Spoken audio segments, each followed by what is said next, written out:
Right, cool. So my random question relates to my background, actually. We're talking about emotions as a product of ideas, Yes. and I was thinking about moods. So if emotions are a product of ideas and we have moods, does that mean if we have moods, we have contradictory ideas? Mm, Because,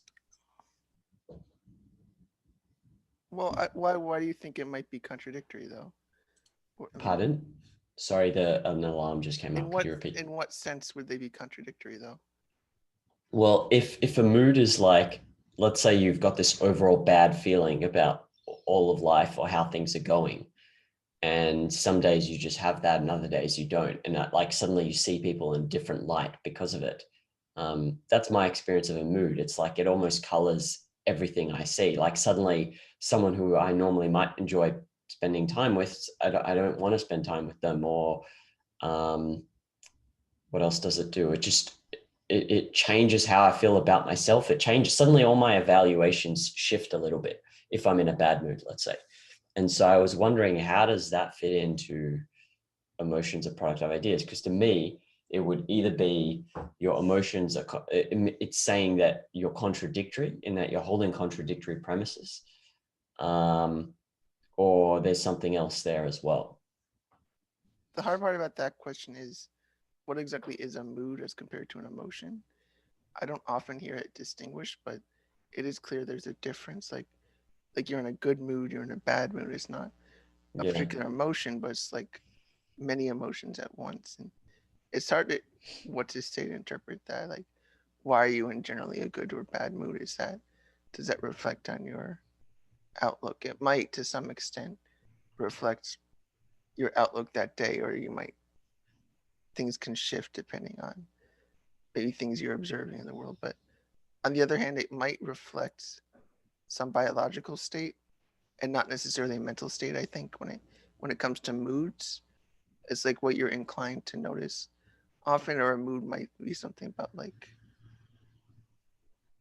it could in one sense imagine a lot of bad things happen that weren't really your fault, but like say just some traumatic accident happened, or not even a traumatic accident, just imagine just um something happened, like you almost got hit by a car and like it scared you and made you put you in a different mood for a day, like you're more a little more on edge, a little more observant of things. It's I wouldn't say if you were in a bad or in an anxious mood because you almost got hit by a car and almost died. I wouldn't say it's necessarily a to some extent it might be a reflection of you almost died, so it made you reflect on things and it made you more concerned about your values. You might be over vigilant maybe, or even just extra careful because something happened and you want to be careful, and it might be less anxious over time. But just the fact that something scary happened, just biologically speaking, like you almost get killed, and that's gonna startle your body. Like you're gonna have more adrenaline going through you, and that can affect your mood in the sense that you're more observant of things. It's not just what, oh, your values have been threatened, but literally what happens physically when you're just almost hit by something. It doesn't have to even do with evaluating the situation. Like if you're almost, if say a gorilla is swinging its arm at you and trying to smash your head, it's not like it might not necessarily be you're scared of your life as much as your body's automatically responding to the threat to your physical body, which doesn't necessarily do with anything mental, I think. And that's where mood gets complicated when those things happen and just your body naturally releases dopamine because, or in this case, adrenaline because it needs to be more ready to defend itself, your body. So that's Mm. where it gets complicated. You just reminded me as well that there is that biological link to depression with in some people, which is, I would say, is like a form of mood. I don't know, dopamine, some link to dopamine as well. Maybe their body doesn't produce enough. I can't remember, but that's one cause of depression, is a biological cause. So in that case, that's not rooted in a premise. That's biological. Yeah, I would say, I mean, I think there's a lot to be said about how your premises influence your moods and things like that. But I think objectivism sometimes misses, or at least Rand's ideas misses some of the biological impact or some of the biological aspects of emotion. Like I'm saying about like if you almost get killed by something, it's not really even a matter of you evaluate your life as valuable and therefore you're anxious about your values as much as it's just an immediate response in a way that almost like a reflex, but it's like a biological response. But then your rational side, of course, can understand what happened, like, oh, it's a one-time event, or then you realize, oh yeah, my life is important. That might change my attitude to life. Like, oh, I'm gonna be a good person now. Like in movies, you might see like they almost die and they said, I'm gonna change my ways now. Wow, yeah, that I just finished reading the book, and that's exactly what happened. Why? What is that? What is with that archetype? Like, why does that Um, keep recurring? it seems like it's just an observation that when you're pushed to reflect on your values in a deep way about your life itself, that can push you to act differently. Like in a way, like if your life, I mean, as we know, life is probably the foundation of all ethics. And so, of course, if you're questioning the value of your life, that would probably really push you to behave and act differently. Right. That's what I think it is. Yeah. Okay. How do we then? So I get what we've said so far is that there is a biological basis often for, as opposed to a one that's based in ideas for certain moods or emotions. Not all the time, but some of the time. And then, so how would, in that case, differentiating contradictory premises versus moods? To me, I think that when I think about identifying contradictory premises, it would be um, small, would be changes in evaluations on things based on seemingly irrelevant details. That would be one method of like, as opposed to a mood. Yeah, I think mood, I think, is just as an accumulation of emotions. That's usually how I think of mood. So, The, um, yeah, okay. We'll just we and I can actually.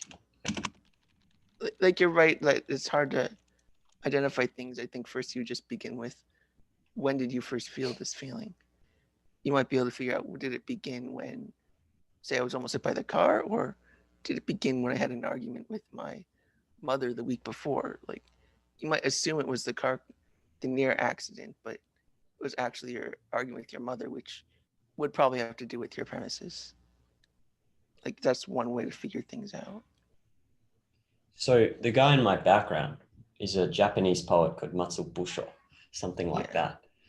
And he has a little thing that says, maybe you're just tired. And this is what made me think about it, which is maybe you're just tired means like the whole idea behind it is, if you're in a bad mood or you're angry, maybe it's not that you're angry at a person or the person who did you wrong, or maybe it's not that your life is terrible, whatever. Maybe it's just you haven't eaten food. Maybe you haven't slept enough the night before.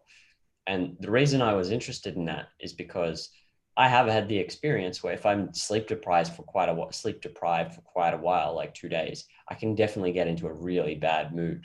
And I'm like, it happened.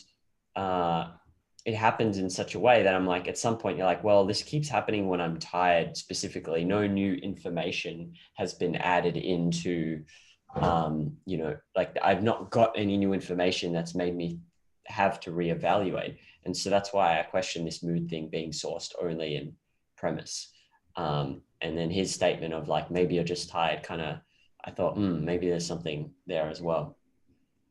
Yeah, I think that's true a lot of the time too, is trying to figure out the evidence for your mood, and it's even using things that might seem benign or could be even evidence. Like, you're tired, well, that's good evidence you're in a bad mood. It could have to do with your premises necessarily.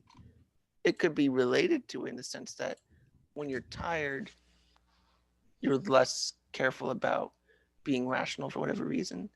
And when you're less careful, you're more likely just misinterpret things, incorrectly evaluate things, or something like that. Yeah, Like being maybe. tired affects the way your ability to think even. So Yeah. if you're not able to think, like maybe the more obvious example, like if you stop eating, you're at some point you're gonna start hallucinating probably because you're so low on nutrition that you can't even think properly anymore. It's not that your premises were irrational, therefore you're hallucinating, or that you don't you've lost the ability to be rational, but that you need that base biological ability to function before we can start talking about our more complex cognition. I mean, Yeah. that's one way to look at it. Go Although the ahead. emotional part is automated though, that's the thing. Is like I Yes. understand the evaluation part not being as effective when you're tired, but the emotional is pre-coded. But yeah. Yeah. I mean, it certainly does get complicated. Where do you distinguish the when the emotion is not really in your premises versus when it is? I think I would often it is, but um yeah, I don't know. It's tricky because I think that anytime like let's say that your mood there's no noticeably strong mood during the day. You're operating at some regular baseline, and then there's a shift in like a feeling about something specific. That would be an identification of like a premise. Like someone says something and you feel something. It's like that's you've identified there's something there. You don't know what, but and normally let's say you feel something towards that person normally, and then now it's changed all of a sudden because they said something. And then you're like, okay, there are different premises somewhere down there or some evaluations that I've got that are contradictory or whatever. In that case, that's fine. But if your whole day is like, most for a long period of time, everything just seems dour or whatever, then then it could be this whole thing of mood and um, you know, something biological maybe, or maybe a combination. It's really hard to tell. I don't know. That's why I was thinking about it. right. Okay. Anything else? Any other thoughts on that? No, I think anything more is just really gets into psychology Yeah. beyond Okay. my knowledge, actually. Yeah. Um, thoughts on my so far reading some thoughts on this. Morality is basically the science of decision making. Um, Generally, I mean, decision making, the science of decision making could even be include why people make bad decisions, and morality wouldn't really be a study of why do people make bad decisions Right. And it or wouldn't be what are all the business things that go into it. decisions or therapy decisions, or so it's got to be maybe different than that, more specific than certain kinds of decisions. Yeah, I mean, as a whole science, it could be the study of numerous things, but morality would be strictly the science of maybe decision making for flourishing, and that would make sense. Like you're trying to attain your, um, well, it's a little more broad than that because that's more descriptive. Like, how do you attain flourishing? But morality, we say, is like, what is good? How do you know it? Like, what is good? Why is it good? Things like that. And decision making on it might not get into what's good or why it's good, Okay. like Um, decision so, psychology. so it's certain kinds of decisions, but we haven't identified the exact species of the decision, basically. Well, I would think any decision has moral consequences. And in that sense, yeah, but just as far as the field of study, I don't think the field of morality encompasses more than decision making. That's all. That's what I'm saying. Um, doesn't encompass more than decision making. Yeah, I What do mean, you mean? like I'm saying about defining what is good in the first place. Oh, it does encompass more, you're saying. Yeah, it does. Is Yeah, more. yeah, okay. Yeah, That's what I'm saying. right. Okay. And it's normative. Decision making can be just sometimes merely descriptive as a field of study. Mm, okay, I'll write that down. We can come back to it later because I don't fully get that, but I will. Let me just quickly write that down. So, whereas decision making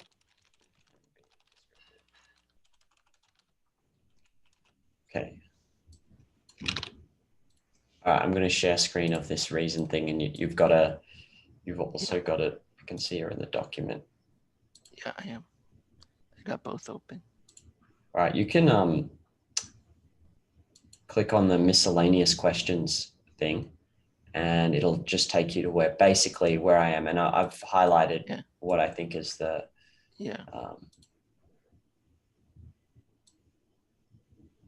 let me know when you're in the same place. Yeah, I'm there. Okay, cool.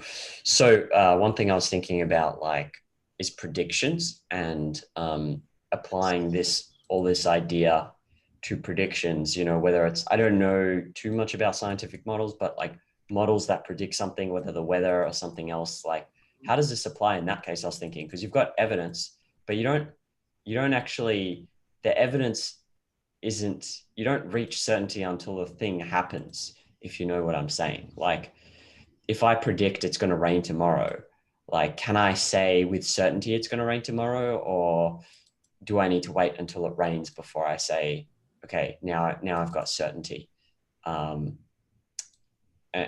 mean, I guess there's some specialized knowledge you need in that case in terms of weather, but I could apply this to many other things I was thinking about. There are some things where, maybe this is another one. The proof is in the pudding. So once you've actually made it in the achievement itself, if I say to myself, okay, I can have cold showers for 30 days in a row through winter. The standard of proof is simply doing it. How would you then determine what the evidence is? If evidence is something that gets you closer to what constitutes proof, and proof in this case is doing the thing, whether doing the thing or the thing happening, whether it's raining, then how does evidence work in that case? Do you get where I'm going with this question? Or do you sort of have some idea? I think so. Okay, here's another example that might help. Okay. Let's skip this thing, but let's go. I think Donald Trump will be elected. Okay, what's the standard of proof there other than he is re-elected? How do you determine what qualified as evidence tending towards proof in this instances? You only ever tend towards proof, but never get there until he is actually elected. You only reach contextual certainty until the specific thing happens that makes the evidence irrelevant anyway. Yeah, I would say with predictions, the thing happening is the only time. If you're talking about predictions, I predict specifically a prediction, I think would still fall in the realm of possibility, or still on the evidential continuum. That is not quite certain, but I think just a level of uncertainty applied to future events. You can say, I know the ball will roll when I put it down the hill. I mean, in a sense that, yes, it's a prediction, but it's also been validated. You're certain that will happen because of the nature of the way balls act. Right. It's no longer just a model or a prediction. You know it will happen. Right. Versus when you're saying, I think he will probably win, you're saying that there's way too many factors. You don't know how to take them into account. Human behavior is so complicated that you might not ever figure it out in time. That the only time you'll attain that certainty is when the election happens. So, okay, I think I get what you're saying. So in some cases, would you say rolling the ball down the hill though, like you say, I'm going to roll this ball down the hill, or it will roll down the hill?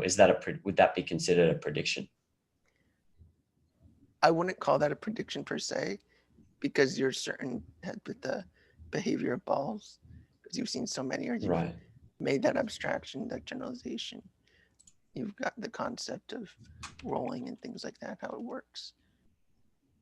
It's just there's so much more involved in elections that, and human behavior especially, that you might not attain that absolute proof, that 100% proof until it happens. Writing this down, I want to revisit it.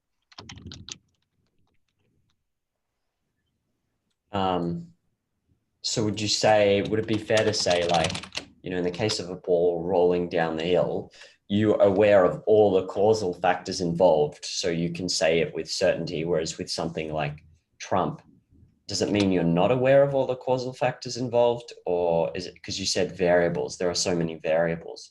Does that mean you're aware of some, which are what let you tend towards evidence of the thing occurring, but you never get to certainty until it happens because there are some that you can't account for? Is that Yeah, I sensical? mean, there might be some reason you can't account for them, like human behavior. You for that you usually can't have 100% certainty. You don't have proof until it happens because of the way people have free will. It's prediction isn't. It's usually just on possibilities. But other things, it's more certain. That's all. But yeah, it's like how much evidence you have. Yeah, okay. So sometimes you will know all the variables involved, like the causal factors involved in some prediction, but you can't account for all of them. Because that's interesting. I wonder if that works in the case of weather. Like all the variables involved, you just can't account. We don't have technology to account for all of them. Yeah, We'd need to. usually that's what it is. Oh, Some things are wow. just so complicated that I don't think we can say we can attain certainty within our lifetime, maybe. I mean, Yeah. that's a different kind of question. Like, what about things we'll never be able to know? We know it's solvable, but we can't figure it out in our lifetime. I mean, that's a separate question about what do you do about those questions that you might not ever be able to figure out. Yeah. Well, But we don't that it doesn't that come down to reason? Like, how do yeah, we know we won't ever like what is the limits of our reason? Maybe we can figure out everything. So yeah, I mean, that's like saying we're just not omniscient. That's all it's saying. I mean, you accept that as like, yeah, sometimes there will be things you don't know, and you unfortunately do need more research to at times. Some things are simpler, like why do balls roll? But if you're trying to say why, how does the human mind work, for instance, like certainty and proof is really hard to think about because there's so many things unknown about the brain that we know we don't know. So you can't really have that contextual certainty because there are things we know we don't know. It's not the unknown unknowns, but the known unknowns. right. So in that case, so let me just write this down. So okay, this is what I've got. So in the case of prediction, it'll usually involve variables that are not accountable for, and you're making the prediction based on those variables that can account for. Um, and maybe in some cases, the ones you can't account for, they try and find some uh, similar variable they can account for as a sort of proxy for the. I know this is totally off topic, but they're trying to find some variable they can proxy for the unaccountable variable, and then you can never reach contextual certainty. Contextual certainty is only something that happens when the event itself happens. Does that make sense so far? What I'm saying? Yeah, when it comes to predictions, yeah. Like you want Yeah. to say, Okay. what will the outcome of the election be? No, I don't think you could attain that certainty if you phrase it like a prediction. Right. You would need to somehow have some magic machine that knows every single factor that went through the person's mind, not only from the outside, but what are the thoughts they have, and so much more that you might not really be able to figure it out in any realistic time frame. What about although maybe we can get I'd need to read more into prediction. I think there was a book that I bookmarked by Nate Silver on prediction. Um, what about, we're talking about a few sessions ago, how you were telling me, you gave the example of someone who's like addicted to drugs, and how we're talking about free will, and you say like maybe the choice they're making now is not free will, but it's rooted in previous choices they made in the past, which were free will, and they just accumulate over a year to then act in a causal way. Do you remember that? Something like that you Yes. said? So maybe in a similar sense, like, if someone's like, if there's a whole group of people who behave in a certain way, you're like very certain they will, well, I don't know if you can ever be fully certain, but you're like way more certain that that variable will be, let's say, pro Trump or whatever. I have no idea, whatever the prediction is. How about that? Does it what?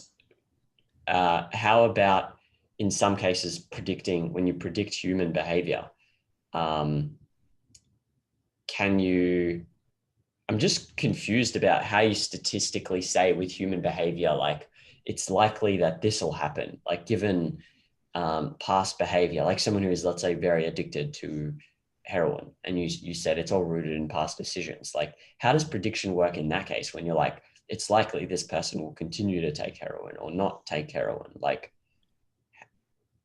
I mean, you can take the parts you are certain about. I mean, there are some things you're certain about, like some facts related to addiction you would hopefully know about, like you know what feelings it causes, for instance, in a person, or what biological effects it has, or knowing what they've told you before about their own motivations. Like you just take what you can and then use that to extrapolate. Just see if all these things happened before, what do I think would happen again? But then also recognizing that the specific things you don't know, like you could recognize that it's possible they lied. There's some chance that they lied to you. There's some chance that there's more to the problem than they let on. And there's also the recognition that you know you can't get into their head directly to know what they're feeling. So they might not be able to communicate it as well as they want. Things like that. There's some facts you know you don't know that you would want to know.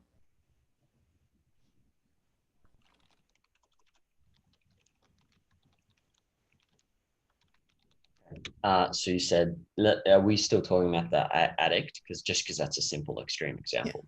Okay, cool. You said there's some chance they lied, but wouldn't you not ask that? Because unless there's specific evidence of a lie in this instance, like how do you, Right. what I'm looking for, actually, I realize now what I'm confused about and identifying exactly is bridging statistics and causal thinking. That's how I'm phrasing it. It's like bridging this idea of like, okay, in this case, it's 80% likely to happen. So what does that mean in terms of like proof and the evidential continuum? What observations were made and how is it determined what constitutes proof? So that's in the statistical example. And then bridging that to like, okay, I'll try and make it simple. Let's go to this addict example or whatever, just because it's easy. I know it's stupid. I don't like it, but it's easy. This addict example, you're saying like statistically 90% of addicts can't stop taking drugs or whatever. You're like, but then how do you bridge that into the actual person in front of you? Um, you know, that's one thing that I'm unsure about as far as this whole thing goes. Part of it would be recognizing what's different about their context, say how they, where they live, or their education level, or something like that. Because those are things you know might change the way they respond, or even like underlying medical conditions might impact the way they respond to certain treatments, for example. So it's like anything else, like we're talking about with the sun setting, like at some point you learn some new context or piece of context that might, or even just evidence that would change the context, or certain questions of context that will change your generalization. Right. So then in both cases, so in a statistical analysis of a group of people, you would just need to be very explicit and aware of what variables are looked at. And then when you speak with an actual person or go and look at an actual thing, as opposed to make an assumption based of statistics, you try and see what are those variables that were accounted for in the statistics and how they different in this actual person. Is that the process? Yeah, I would say so. That is the challenge of statistics. How do you use observations of a group to make decisions about an individual? Yeah, Which, that's like we what were saying exactly. before, Yeah. and that is the struggle in statistics. That's what scientists are always careful about. That's the sort of thing they talk about. Like we know what's true of the population in general, but how do we make decisions about the things on the very edge or outliers, or even how do you know what makes somebody go on the edge of the spread of these variables? Like why is How somebody do have like why is somebody lower? Why are some people shorter than others?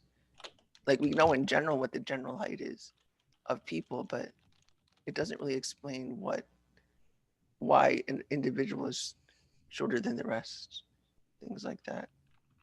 so we know the what was the wording? We know the statistics of the population in general, but how do you make a decision about someone on the edge? Was that what you said? Yeah, like outliers or even just any individual. Or even like in medicine, you could say 85% of the people responded well, therefore we think this is a good treatment, so we're gonna give that to everybody.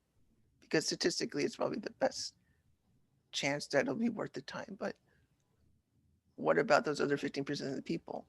Why didn't it work well for them? What Yeah. was unique about their context that caused it to not well or to Right. not work well? And Right. or how do you figure out, yeah, we got 85% of the people with the proper treatment, but what do we do about this 15%? We can't just use that general population because there's something special about this population. And it's really difficult then. What do you do? Yeah, this goes back to the blood types discussion earlier in this chapter, Yeah. which I found a random post on the internet that was written about it. And like at some point, they decided that it's worth it, even if something goes wrong some of the time. It's like general anesthetic, I think. Like general anesthetic has benefits, but statistically, some parts of the population can suffer like permanent cognitive impairment, like the elderly and so on. And so there is that. So statistically, you know that, and you might still say it's worth it in this case, but and you don't know why certain parts of the elderly population suffer that decline, after permanent decline after. um, and obviously there's a lot of confusion about was it going to happen anyway or whatever, or like was it just sped up. But the point is, it goes to that point of like statistically, it only like a certain part of the population responds well to this drug. You do need it. So you just say, we don't know why. There's obviously, this is another case of an unaccounted for variable that no one knows, no one can identify, right? It's the same sort of principle. And but people are still making decisions based off the statistics anyway, because you're like, well, it works for, let's say, 50% of the elderly population is fine. We give them general anesthetic. And if they don't have this operation, something bad will happen. So that's the kind of reasoning. Yeah. Like Yeah. it's just, you don't know, there's unaccounted for variables, but you're just, I don't know what I'm looking for. I'm looking for there's some kind of question or uncertainty I'm having here. And it does have to do with two things. So one is bridging that gap. You're saying making decisions on what's on the outlier. And then like this whole idea of how it fits into I need to think about this more for sure, but there's something here that I'm looking for. I'm not clear on it yet, I think. Yeah. Um, There are methods in statistics even that maybe in more recent years have been better at making these judgments, or better tools to use. Like Bayesian statistics are used much more often as a way well, to actually measure your evidence, not just how often something happens, but actually have some estimate based on your degree of certainty or how certain you are of something, between 0 and 100% certain. And you could use that to estimate probability and therefore estimate how certain you should be. yeah, okay. Like as in it's more there's all these people that I don't know what philosophers they follow, but there's all these people that are like all about being less wrong, so they're saying you're never certain. And I think Yeah. it usually has to do with statistics. Yeah, I know um them. I Yeah, don't, I they don't you can tell me about that, because I don't know. yeah, I've heard names. they're really into Bayesian statistics. Like really into that because that's the only way you could be less wrong. Like I mean, it's kind of legitimate to like, yeah, you want to measure your evidence in some objective way, but to say you can never be certain, well, that's entirely different, of course. But But those sort of tools are very helpful. Yeah, I met someone who's in a group like that yesterday, and it's like they follow a guy called Eliezer Yudkowsky. Yeah. And so you know it. I didn't even know it was statistical, but just now, given this discussion, I was thinking like it actually, in some contexts, it makes sense that you'd say that. Like when you're in this statistical context, you're like, if what we're discussing is you can't account for all the variables, then you're in a statistical context, and then it makes sense that you can never be certain. So, but then there's the overgeneralization of saying you can never be certain about anything. So Yeah. I mean, these sort of things certainly matter for like military operations where you have a limited time. You don't have all day to figure it out. You might only have 30 minutes to decide if you want to blow up a building or not. yeah, And you need to use statistics there. You can't attain that certainty, but you can attain as close as you can right. within that time frame. I yeah. Um, huh. That's something I want to think about. Like, I'm still a bit confused about statistics because I'm confused about how you go. I guess all it is measuring where you are on the evidential continuum. Would you say that as far as it fits into this? Yeah. Okay. So you'd almost need to know the significance of different causal factors. So if you have one that's very significant and you measure it, and you're like, okay, this is supporting this is supporting, this is this this is one important cause in this event that we want to happen, and that's accounted for. So now we're saying we're at 50% certainty that this will happen. We only have a few other unaccounted for ones. Is that sort of how it works? Sort of, but that's the idea. Like you can account for some of it, but then you can say even in statistics, you could almost say how much of it you don't know. You could say, oh, it accounts for 20%. You could say sometimes, and you say, well, 80% I still don't know.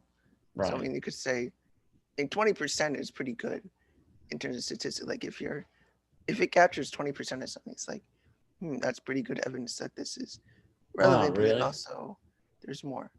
Yeah. Okay. What So you about, can measure those things for sure.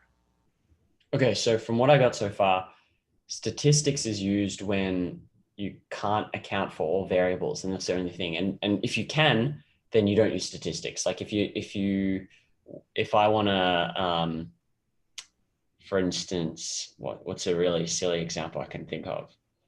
Um, okay, like let's say I'm getting married. I met the love of my life and I'm getting married, and I look at the statistics and it says 50% of marriages end in divorce. Would it make sense for me to, in that case, go, oh, well, there's a 50% probability of divorce, therefore, all my current savings I should multiply by 0.5 to estimate my current present net value of my net worth or whatever it is, because there's likely there'll be a divorce in 8 years. Like, I'm just trying to sit, would that work in that case? Or like, how do I think about that? I don't think that'd be as legitimate because you do know more of the variables in question. You do know your motivations for getting married. You know your own financial decisions. You know so much more about yourself than Right. anyone just randomly grab it. I mean, that would just to say grab any random 100 people who got married and 50 will get divorced. I mean, that's if you really got them random somehow. That yeah, you could just by guessing and say, yeah, 50 will get divorced. But you can't say I'm certain 100. If there's one, there's 50. You're claiming that on the one hand, 50% will get divorced. But then you're also saying how certain are you of that claim? How certain are you that 50% get divorced? Well, I mean, my question would also be like, when they measure that, sometimes they're just measuring the actual numbers, and then it doesn't tell you what the Yeah, causal factors involved are in right. that case, right? So you don't even know. Like, all you know is that 50% of people do X. And then how would you bridge that to your own knowledge about yourself? I don't know, because it doesn't tell you what factors are involved. Yeah, it might not, other than yeah, I mean, if you're the person that did this study, you would hopefully explain what you missed or what you think would account for what leads one to fall in one way or the other. Well, you could say the spread of people are that way, but then explain why they fall that way is another question. How would you account for, like, let's say you're getting married and you're thinking, what would be the proof that I will divorce? And then thinking in terms of an evidential continuum, like in the future, because you can't, this goes back to, you're talking about the complexity of predicting human behavior. Like, how do you, it's almost like, I don't get how you put in statistics something that is, it seems like it's just free will. So rather than telling you like, it's 40% likely, it's 50% likely you'll divorce or whatever. It's not, it's more like there's different scenarios and you don't know which it'll be. There's like, let's say 3 possible scenarios you can think of. And you don't know which one is going to happen. Like how does it work? I don't get how it works in that case. Like I don't even see how you have anything on, oh, maybe each scenario has its own evidential continuum. Is that sort of how things work, you think, when you're making a prediction? I think so. Like each Okay. scenario would have some differences. You have to look at each one to some extent. Do you think there is more work needed on this kind of thinking? Because it does seem like a lot of decisions we have in life, we don't have full knowledge of all factors, causal factors involved. And so Yes. how do you make, in that case, what is the optimum method of what is the ethics of decision making in the face of like a lot of uncertain variables? That's sort of what I'm Yeah, I thinking do about. think there's a lot to be done with that, even in science, because as the years go by, the questions get more and more complicated. They really do. And we're faced with uncertainty, I think, a lot more than in the past. And Right. I think that is something to work on. It is a concern in science how do we generalize enough or well enough, especially in medicine. It's very difficult. Any good, I'd like to actually put some more time into this and the epistemology. Any good books as far as like bridging this gap between understanding like certainty, contextual certainty, epistemology, and statistics, and like I don't mean getting into the nitty gritty of like, here's a chi factor test or whatever that thing Yeah, is called, but like, like actually understanding it. I've had a hard time finding things like that. Oh, So I okay. don't know anything. Okay. I could find something, I'm sure, but nothing that's I've seen really. Yeah. Okay. I feel like it's one of those things I should write sometime. Like I could, Maybe but you should. in science Yeah. especially. It's a shame that there's no one's given that any thought. But there is a lot in cognitive psychology about decision making, just in general, not necessarily the statistical questions, but um, how we can recognize when we're overgeneralizing and things like that. What What's wrong with this? Is less wrong in organization? I don't really know, but I don't know what to call them exactly. Like just it's like a philosophy, I guess. okay.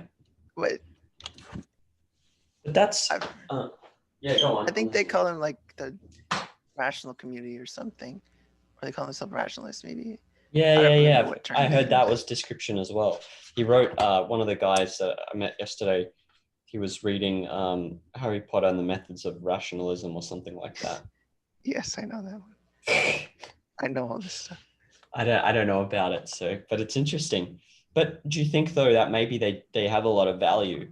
It's only within the context of decisions or fields where you cannot reach certainty because you cannot be fully aware of all the knowledge. Like, look, Nassim Taleb, right? He Yeah, writes a lot about like Popper and unknown unknowns, and that you can't be certain of anything, and they're all about less wrong. And same with I don't know if you know what's his name, George Soros.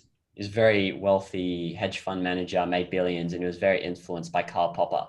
And it does seem like a lot of these guys who've had success were influenced by Karl Popper. And I suspect it's because some of the ideas from Less Wrong or whatever apply to certain fields within certain contexts.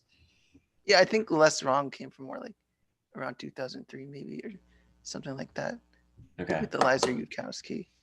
That's all I know. But a while back, like 10 years ago, when Objectivism Online had a chat room that people used more, and I was a regular there. And one of the other regulars who's still posts sometimes, um, he was a big fan of less wrong back then, objectivism and less wrong. So he Yeah. liked both. But so I would read pages semi regularly that he would post or whatever from less wrong, and some of it I found interesting, stimulated my thinking, maybe ask questions. I didn't often agree with their methods or their style of doing philosophy, but I liked these different ideas of Bayesian statistics, cognitive psychology. I really liked that stuff. Yeah. Yeah. Okay. I might look into see if I can find something to try and bridge this gap a bit more. All right. Well, I mean, I should come back to this at some point, I think. So I'll just. Yeah. Anything else on that before I go on to like a not fully related question? That's it for that. Do you, anything written on interpretation oh, I got the in an objective context, like when you interpret something, like what everyone talks about interpreting fiction or interpreting a metaphor, interpreting like how does that work in an objective context? I don't think it's really any different than what we've been talking about.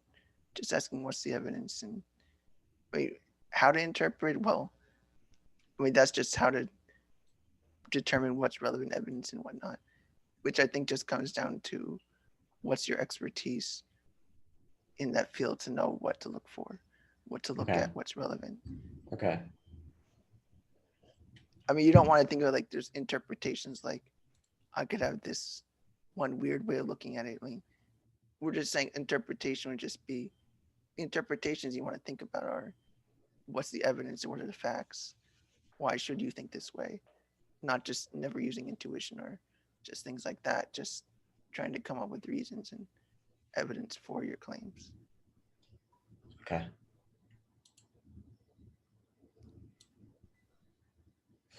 I think this is the same question as before.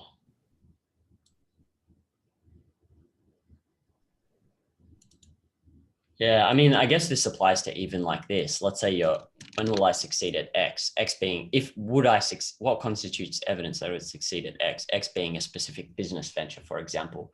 I think it's the same principle. Like you can't account for all the variables.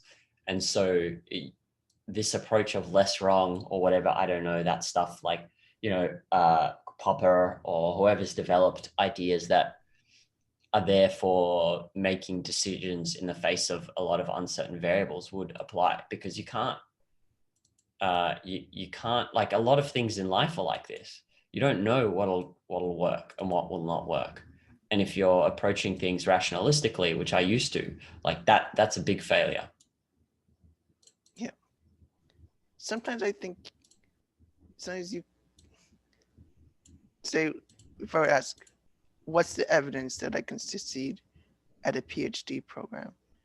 Yeah, I mean, that's I would perfect. That's say, what I'm looking for. Yeah, that kind of example. Or that could get into one. Like, you know what I'm saying? Like that stuff is all every day. Like you have to deal with things like that. I think it's a matter of breaking down the issue or breaking down the problem. Like, one, can I make a strong application? Yes, I think I have all the evidence and to say I'm certain of that. Like, I've got necessary writing skills to write well. I do write well. I've got good GPA. I've taken relevant courses. I've got some professional experience. Because these are the things that make an application strong. I could say, what evidence will I get into my chosen PhD program? Well, I can cite like, oh, I have a strong connect fit with this one professor, but I do have other evidence that I might not, related to I don't know how many students they can take in. I don't know to what extent, since I applied before, would that affect anything? To what extent do they have favoritism even within their application process and don't pick me? Like I can't really know those things. And in that sense, I might not be, I don't know if I have the, I don't think I can prove I'll get in until it happens. But I can Right. break it down, certain aspects of it I can be sure of. Like I need a strong application for one, and I got that at least. I'm sure Mhm. it's strong, and I could just feed that into the next thing. What are the chances of getting in the program?